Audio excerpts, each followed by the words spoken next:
ሰላም እንደምን አላችሁ ውድ የአዲስ ቱብ ዩቲዩብ ቻናላችን ቤተሰቦቼ ሰላምታዬ በያላችሁበት ይድረሳችሁ። እንኳን ደህና መጣችሁ ወደ አዲስ ቱብ ዩቲዩብ ቻናል። በዚህ ቻናል የተለያዩ መሰረታዊ የእንግሊዘኛ ትምህርቶችን በአማርኛ የምታገኙበት ቻናል ነው ማለት ነው ቤተሰቦቻችን። ስለዚህ በዛሬው ቪዲዮ ደግሞ በጣም ቀለል ያለችና እናንተ በመሰረቱ ከመጀመሪያው ጀምራችሁ ማወቅ ያለባችሁ ፊደላቶች አሉ። እነሱም ፊደላቶችን በአማርኛ አድርጌ ያሳያችኋለሁ ማለት ነው። ልክ ኤቢሲዲ ብላችሁ የምትቆጥሩትን ፊደል እንዳትቸገሩ በአማርኛ ጽፌ ነው ያመጣውላችሁ ማለት ነው። ስለዚህ ከመሰረቱ ጀምረን እያንዳንዷ ፊደል እየተመለከትን እንሄዳለን ማለት ነው ቤተሰቦቻችን።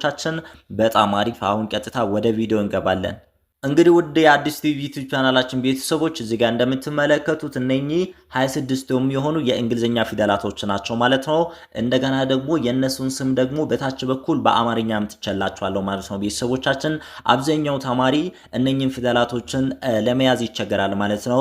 ኖርማሊ ኤቢሲዲ እያለ ልክ እንደ ሙዚቃ እንደሚይዝ ሊይዝ ይችላል። ግን እያንዳንዱ ለይቶ ለመያዝ በተለይ መጀመሪያ ለጀማሪ ተማሪዎች በጣም ስለሚከብዳችሁ ይህን ቪዲዮ በጣም አጠር ያለችና ቀለል ያለች ቪዲዮ ነው ያመጣውላችሁ። ስለዚህ ከመጀመሪያው ጀምረን እያንዳንዷን ፊደል በአማርኛ ከስር እየጻፍኩ አሳያችኋለሁ። ከዛ በኋላ በቀላሉ እንደምትይዟቸው እርግጠኛ ነኝ ማለት ነው። ሶ የመጀመሪያዊቷ ፊደል ማናት? ኤ ፊደል ናት። አያችሁ ኤ ስንል የእንግሊዝኛ ፊደሏ ኤ ይችኛዋ ናት። ከዛ ደግሞ በአማርኛ ከስር ኤ አያችሁ ከአ ቤተሰብ አምስተኛዋ ፊደል ናት ማለት ነው። ስለዚህ ኤ በሚለው ፊደል ትይዛላችሁ ማለት ነው። አንዳንድ ጊዜ ደግሞ አ ብላችሁ የምታነቡበት ቦታ አለ፣ አ ብላችሁ የምትጽፉት ቦታ አለ ማለት ነው። እሱን ደግሞ ስትጽፉ ወይም ስታነቡ ወደ ተግባር ስትገቡ የምትለማመዷቸው አይነት ነገሮች ናቸው ማለት ነው። ስለዚህ የመጀመሪያዋ ፊደል ኤ ናት። ሁለተኛይቷ ፊደል ደግሞ ማናት? ብ አያችሁ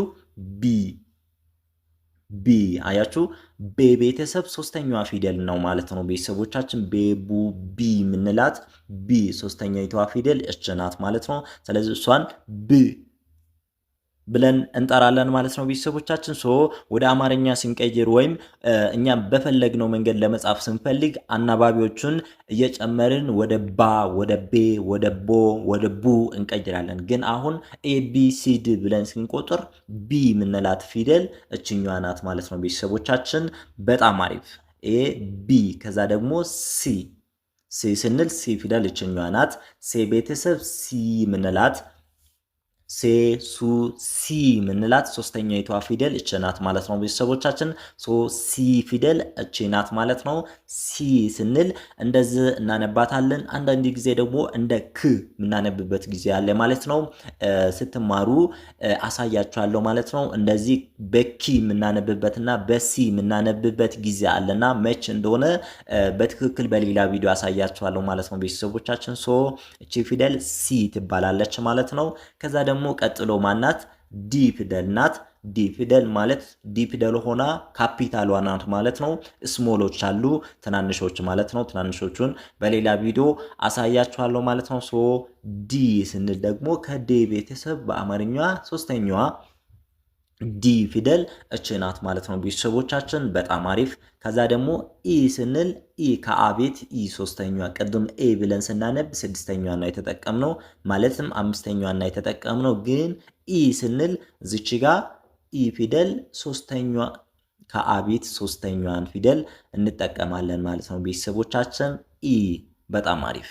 ሶ ኢ ብለን ነው የምናነበው። አንዳንዴ ደግሞ ኤ ብለን የምናነብበትም ጊዜ አለ ማለት ነው። በእንግሊዝኛ ቋንቋ ትንሽ ውስብስብ ያሉ ነገሮች አሉ፣ ህጎች አሉ። እነሱን በደንብ እየተማራችሁ እየተለማመዳችሁ ስትሄዱ የምትለማመዷቸው ነገሮች ናቸው ማለት ነው ቤተሰቦች። በጣም አሪፍ። ከዛ ደግሞ ኤፍ አያችሁ፣ ኤፍ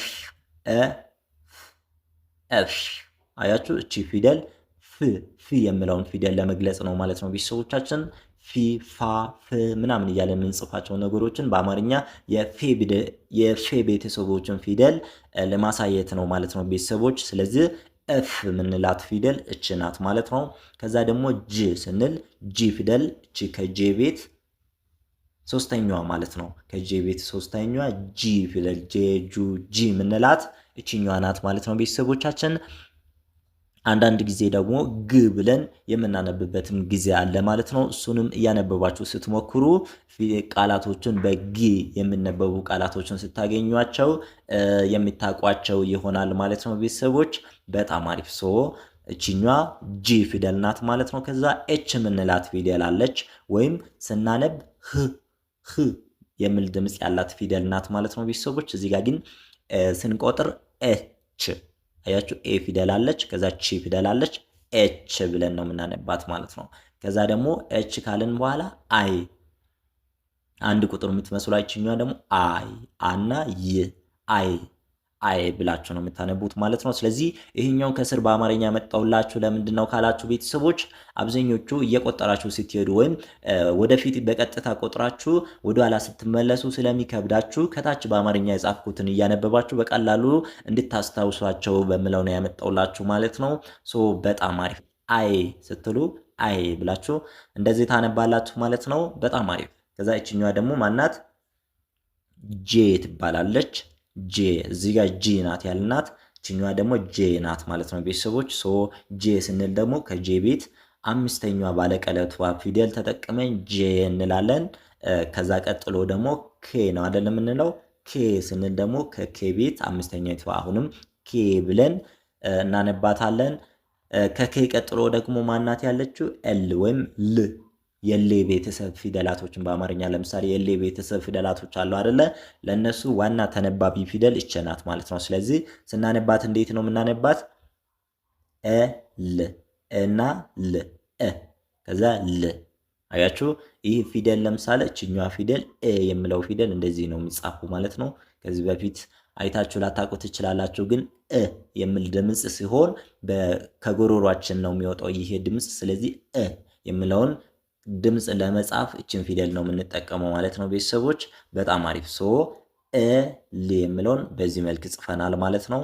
ከዛ ደግሞ እም አሁንም ኤ ራሱ አለ። ከዛ ም ከዛ እም ብለን በዚህ መልክ እንጽፋለን። እን ስንል ደግሞ እቺ ናት እን። ከዛ ኤ ፊደል አለች። ከዛ ኒ ፊደል አለች እን። አያችሁ በዚህ መልክ እያነበባችሁ ትሞክራላችሁ ማለት ነው። ከዛ ኦ ስንል ኦ አንድ ፊደል ናት። ፒ ስንል ደግሞ ፒ ከፔ ቤት ሶስተኛዋ ፊደል ፒ።